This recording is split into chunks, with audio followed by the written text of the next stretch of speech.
Have you ever had a job to do that was beyond your ability? One that I remember especially well happened a few years back when I agreed to cook a Greek meal as a Habitat for Humanity fundraiser. I had cooked Greek food for years, but never for 100 people. I had my volunteers lined up to help roll grape leaves. I had people to slice and dice the onions, but I didn't have a sous chef to help coordinate things. Big mistake.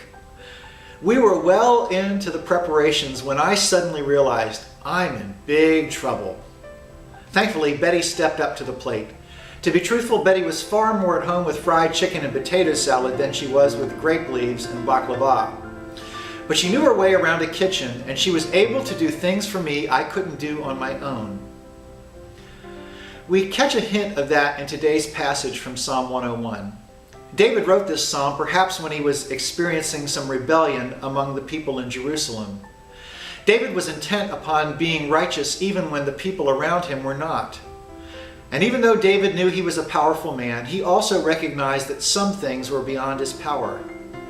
He talks about being careful to live a blameless life, but follows up that declaration immediately with a cry for help from God. David knows he can't be good without God. He wants to be, but as Paul puts it in Romans 3:23, all have sinned and fall short of the glory of God. If you know David's story, you'll remember that he stumbled big time. He had an affair with Bathsheba and tried to cover it up with arranging for her husband to be killed in battle. That's hardly leading a life of integrity in his own home, or anywhere else for that matter. He was powerful but not perfect. Maybe he wrote this psalm after his fall and understood that even powerful people need help. Regardless of the context of this psalm, David does understand an important truth. You can't be good without God.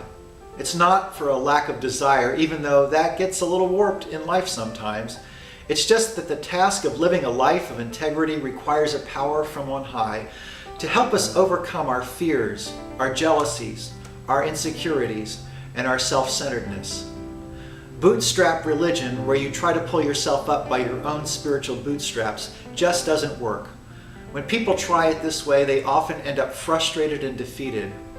When we can confess our shortcomings and ask God for the appropriate help, we stand a much better chance of getting it right. There's an old hymn called "What a Friend We Have in Jesus" that talks about how we can turn to Him in prayer when we don't know where else to turn. Now that's what I call a real friend. Have you tried out that friendship as you have tried to lead your life? So the questions for this week are, when you think about trying to live a good life, do you pretty much feel you're on your own, or do you have some resources to help you? The second question is this: what do you think of the phrase, "You can't be good without God"?